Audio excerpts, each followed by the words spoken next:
The elevator attendant, garbed in trousers, perched upon the commode, sitting upright with great solemnity, much like a young pupil called upon by the teacher to respond, his heart filled with trepidation. For opposite him, Madame Oupfli steadily approached, kneeling directly before the attendant. In no time, dulcet tones emanated from within the chamber. The butler outside was none the wiser, rapped upon the door, inquiring about the situation. Madame Oupfli promptly flushed the toilet, thus allaying the butler's concerns. One might be inclined to marvel at the attendant's fortuitous destiny, having encountered a serendipitous stroke of luck. Yet in truth, his tribulations remained known to him alone. The attendant, named Felix, born into a wealthy German merchant family, his father, a renowned champagne merchant, under the influence of high society, Felix, from a young age, displayed exceptional intelligence and talent, endearing himself to those around him, yet fortune did not last. His father's mismanagement led to business failure. Despite liquidating all their assets, the financial abyss remained insurmountable, ultimately succumbing to the burden. Young Felix tasted the bitterness of losing his father, with the Krull family losing its pillar. Their fortunes plummeted. Felix, his mother, and his uncle relocated to a humble abode on the outskirts. As time relentlessly marched on, Felix gradually matured, realizing that his life could not be confined within such a cramped space. Thus, he entertained the notion of venturing into the world. Uncle was acquainted with the general manager of a Parisian hotel. Though they had not been in contact for quite some time, the latter previously owed him a favor. Felix sought to capitalize on this debt, to become an employee of the Parisian hotel, firstly, to earn a living, secondly, to experience the world's dazzling splendor. Armed with this idea, Felix acted without hesitation. He first deceived his uncle about the travel expenses, then proceeded to a clothing store, selecting an exquisite ensemble for himself. As the saying goes, clothes make the man and saddles make the horse. After Felix meticulously groomed himself, he swiftly caught the attention of young ladies nearby. The socialite Zaza was one among them. At the prime of his youth, Felix could hardly resist the allure of a beautiful woman.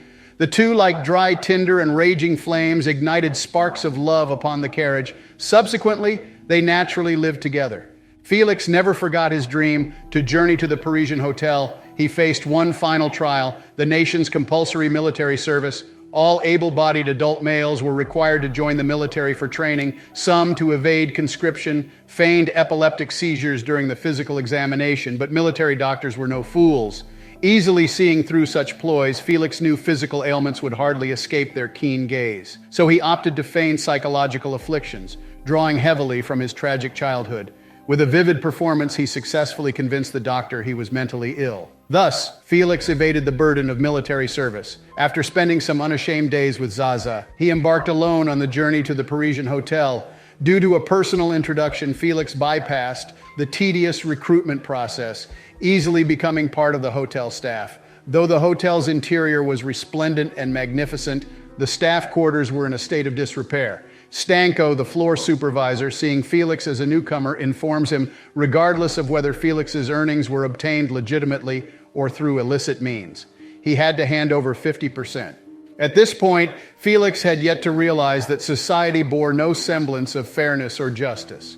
The following day, he received the position of elevator attendant from the lobby manager and discreetly relayed Stanko's extortion to him.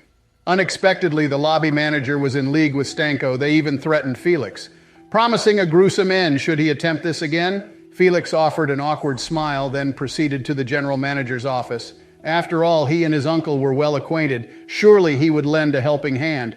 However, the general manager displayed a different demeanor. He was aware of the lobby manager's and Stanko's collusion, for he was the mastermind behind it all. The hotel had already employed 247 staff members. Operating costs were substantial. To save on expenses, the general manager would reclaim a portion of the salaries issued. Of course, if the hotel guests had additional requests, attendants were permitted to earn some extra income. After learning of the industry's inner workings, the powerless Felix had no choice but to immerse himself in his job. It was then that he caught the eye of the wealthy lady, Madame Oupfli. She had come to Paris for a solo vacation, as her husband's business engagements left him unable to accompany her. Thus, she inevitably felt the pangs of loneliness upon encountering the young and attractive Felix. Her heart could no longer contain its palpitations. After a combination of coercion and temptation, the two established a clandestine relationship. As compensation, the generous Madame Oupfle bestowed upon him valuable jewelry. This marked Felix's first instance of earning extra money.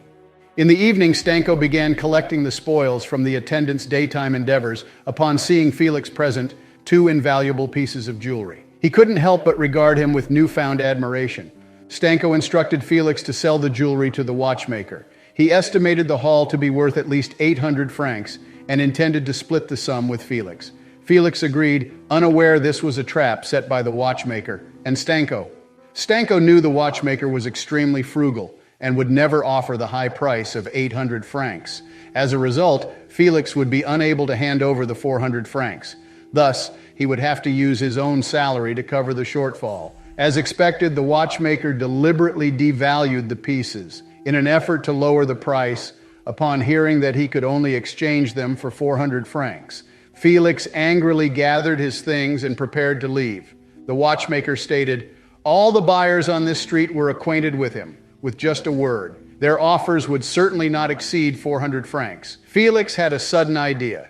He asked the watchmaker if he had considered that for the sake of this petty profit, he might lose a major customer. Felix's tactic of retreating to advance successfully intimidated the watchmaker. After some consideration, the watchmaker ultimately compromised and purchased the jewelry for the initially agreed upon 800 francs. Back at the hotel, the triumphant Felix produced the 400 francs for Stanko and thanked him for introducing him to the watchmaker. At this moment, Madame Oupfle, who had a hard time forgetting Felix's mind, begins to stir again. She explicitly requests Felix to provide room service. Although Felix was an elevator attendant at the time, he had to remember the customer is always right. Thus, he once again donned his uniform and entered Madame Oupfle's room. The two quickly got to the point, as they were quite familiar with each other. The next day, at Madame Oupfle's suggestion, Felix changed his occupation to a hotel waiter, escaping the boredom of the elevator. Felix thrived in his new position, like a fish in water. His handsome appearance and exquisite service made the customers feel very comfortable. Because he could now move around freely, he encountered his unforgettable love, Zaza. It turned out that upon learning of Felix's whereabouts, she had hurried to Paris without delay, eager to rekindle their romance. However, a beautiful love story requires a stable financial foundation. Felix was constantly being exploited by his superiors and barely able to support himself. Taking care of Zaza would be nothing more than a pipe dream. So Felix suggested targeting the Marquis de Venosta with a romantic encounter and trap him by deceiving him.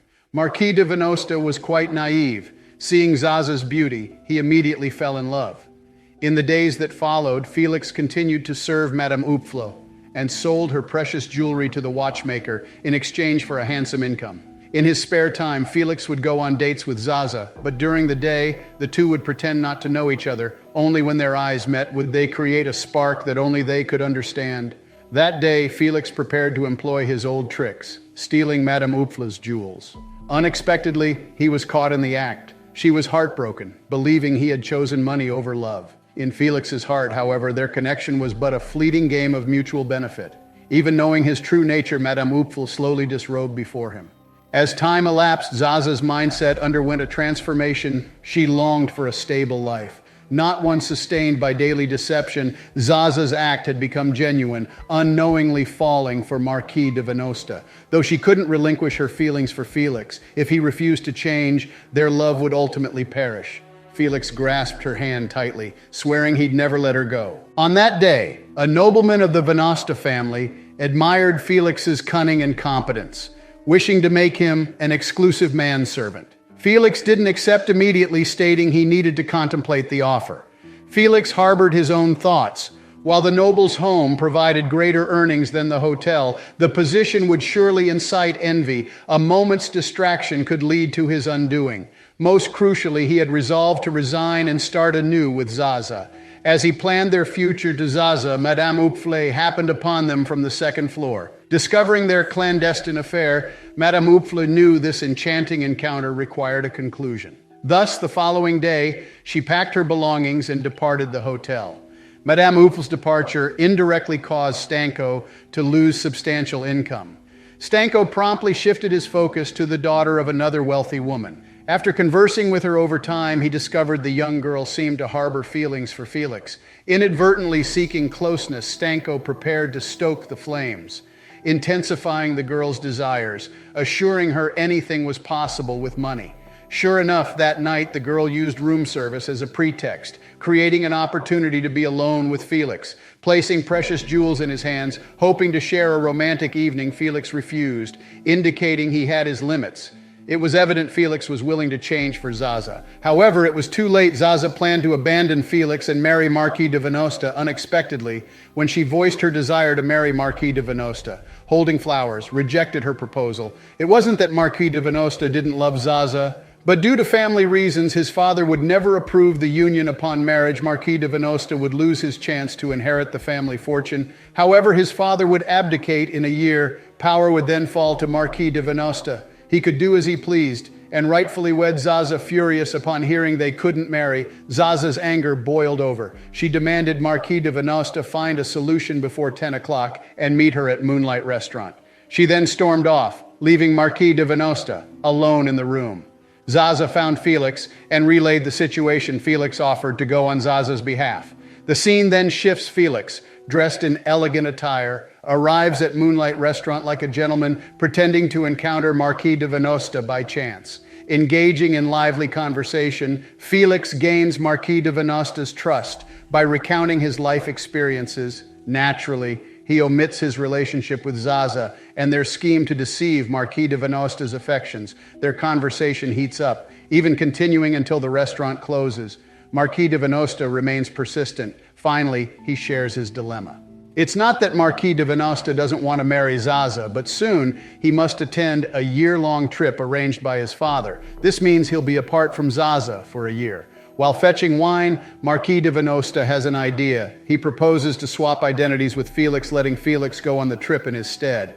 In exchange, Marquis de Venosta will cover all Felix's expenses upon successful completion. Felix will receive 20,000 francs as compensation. Felix accepts, believing Zaza will be happier with Marquis de Venosta. Seeing their agreement, Zaza emerges from the shadows. The trio begins planning. Late at night, Felix returns to the hotel. He visits the noble's room first, declining the offer to become a manservant, expressing gratitude for the sincere invitation. The next day, under Marquis de Venosta's father's watchful gaze, Marquis de Venosta boards the train, then swaps identities with Felix. This is Zaza's last chance for Felix to turn over a new leaf. For Zaza's sake, Marquis de Venosta exhausts all means, even swapping identities with Felix without hesitation. Felix, on the other hand, loves Zaza, but he won't relinquish material things. As Felix utters blessings for Zaza, she can no longer hold back her tears. Even if Marquis de Venosta is naive, he can see the subtext between them. Zaza ultimately makes a choice. Looking at Felix, she slowly moves to Marquis de Venosta's side. Seeing them leave together, Felix breaks down in tears, covering his face. At this moment, Kukuk, a knowledgeable professor, approaches Felix. The two enjoy each other's company. Soon enough, Felix forgets his sadness. Kukuk invites Felix to his home. Felix doesn't decline. He goes to the Kukuk's villa and plays tennis with his family. As they're having a great time, a postman delivers a letter to Felix. At this point, Felix is masquerading as the Marquis. This letter should have been for Marquis de Venosta. When Felix opens it, he discovers it's from the king, summoning Marquis de Venosta. Felix is alarmed. After all, the king has met Marquis de Venosta before. If he goes without caution, his cover will be blown. He tries to find an excuse to leave, but the Kukuk's daughter guesses his intentions. She has already fallen for Felix. After a passionate moment, Felix decides to play Marquis de Venosta's role to the end. He goes with Kukuk to the palace to meet the king. The king immediately recognizes Felix as an imposter, initially wanting to call the guards to arrest him, but Felix's wit and eloquence win the king over. The king admits that he prefers Felix over the previous Marquis de Venosta, and so Felix's identity is approved by the king. On the other side of the ocean, Marquis de Venosta and Zaza live happily together. The story comes to an end. The title of the film is Bekenntnisse de Hochstapler Felix Krull. It's better to say Felix is an actor rather than a deceiver.